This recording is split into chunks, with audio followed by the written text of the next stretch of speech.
Sadhguru, you said about life, and that brings a big question what doctors have about life. Now they say we have 1 trillion cells in our body, and each of these cells is living by itself. And when you say a patient is no more, it's just that the brain dies after 2 or 3 minutes, but still a large part of his body is still alive. So, and these cells, even when after the patient is dead, you take these cells and put in a culture. Those of you who are all shaving every day, even after you're dead, we still have to shave you, you know this. Yeah, the hair grows. That is why I'm ready, you know.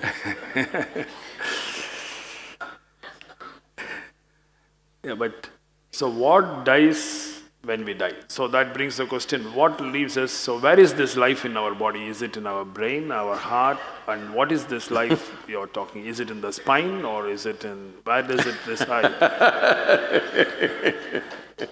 There's so many living people, you can ask them.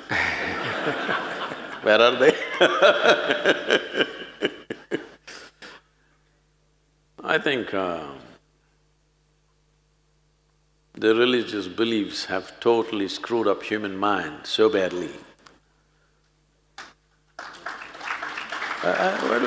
Wait.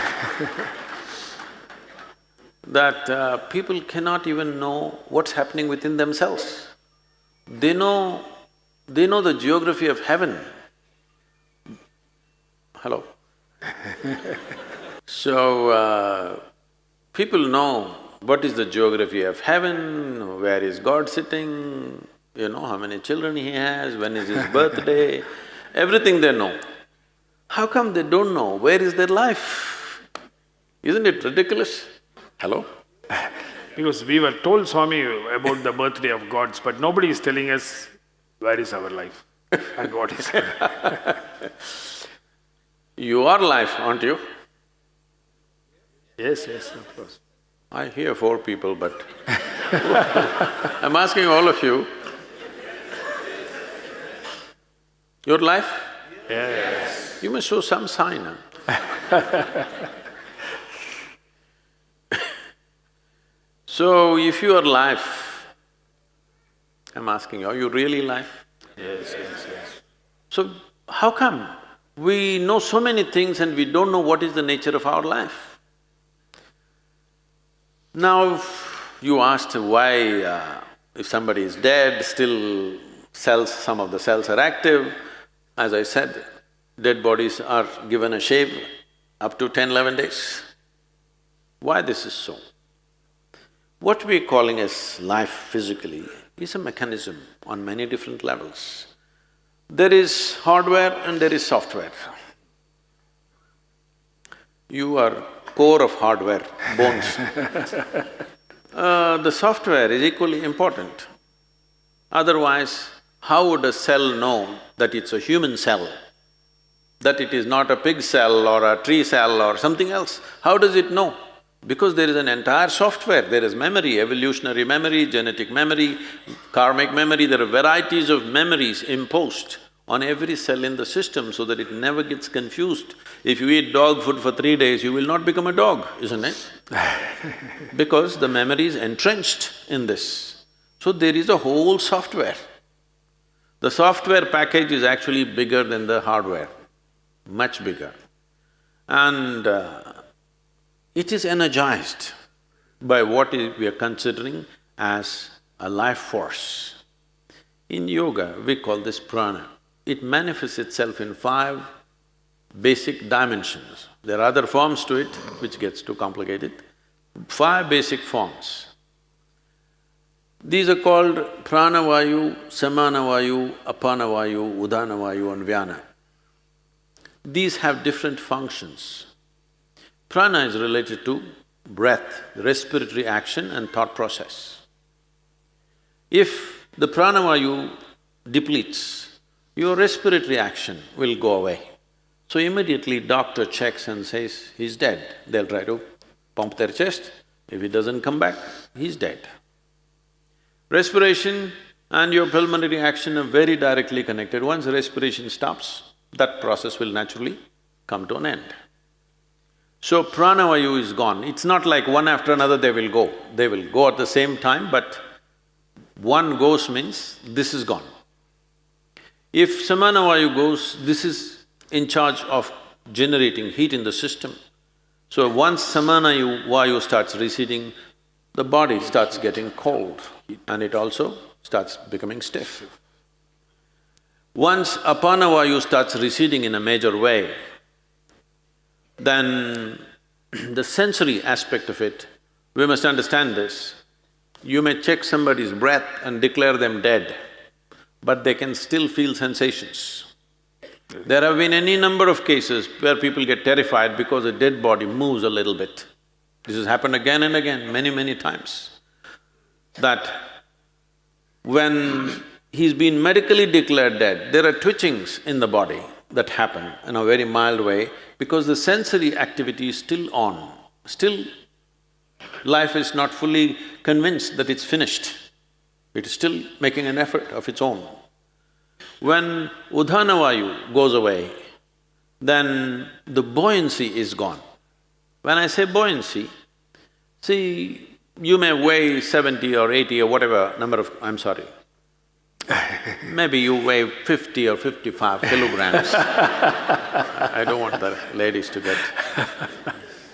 Whatever is your weight, you don't…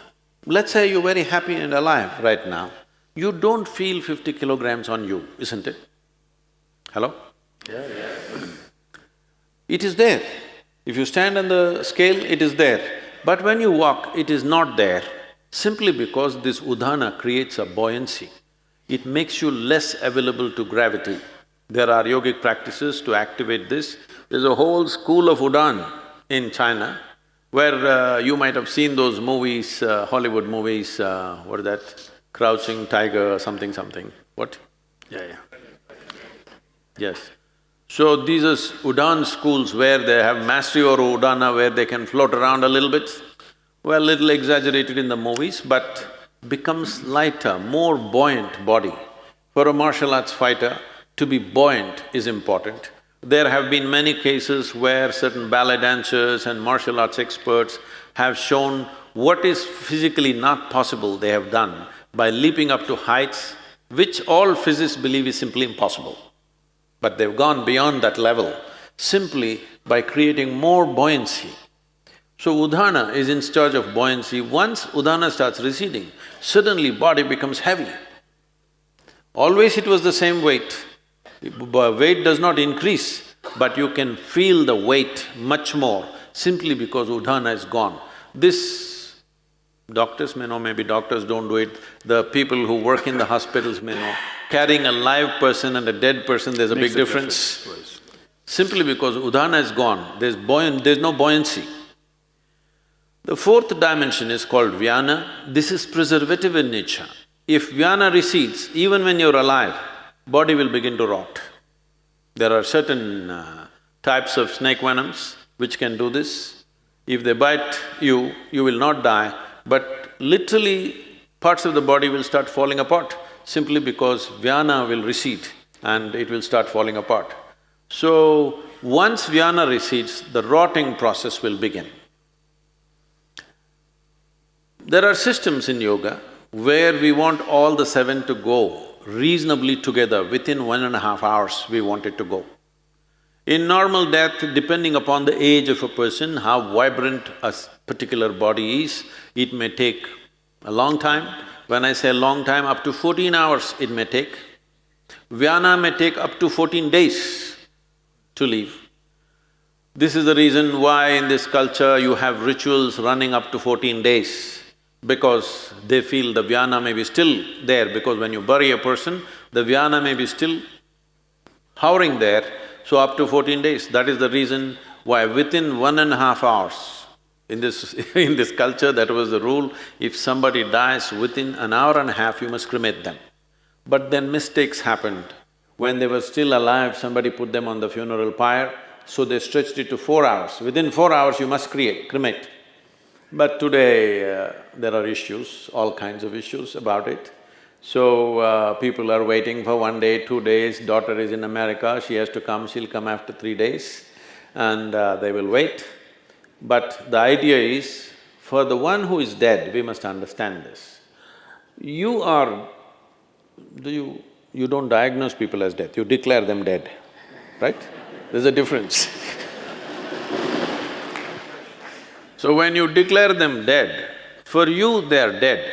As far as that person is concerned, in a way, all that's happened is, he's disembodied. He's lost his body. All his life he lived thinking he's a body, never realizing the physical mass that we carry is an accumulation from this planet. He never realized that. When suddenly he slips out the body, he tends to hover around the body because he's lost his discriminatory intelligence. Once you leave the body, the discriminatory intellect is not there, so this tends to hover around that body. So in this culture we said, the moment we are sure that somebody is dead for sure, you must immediately cremate them, because it's good for that dead, so they know the game is up. And it's also good for the living. You will see, if somebody very dear to you is dead and their body is here, you keep on hallucinating, maybe they're just sleeping, maybe they will sit up, maybe some miracle will happen, maybe something else will happen, this will go on unnecessarily. You will see people are crying and big emotional drama is happening, but the moment you cremate them, you will see everybody become silent. Have you noticed this? Always. Because now everybody knows the game is up. It's for the living and for the dead. So about life leaving the system, it is so entrenched. It is not something, poop, it'll go away like this. In stages, it goes away. Because it's in stages, it came in. It's in stages, it'll go away.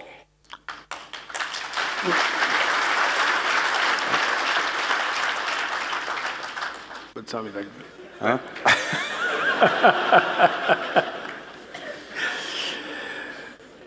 Sadhguru, I'll come.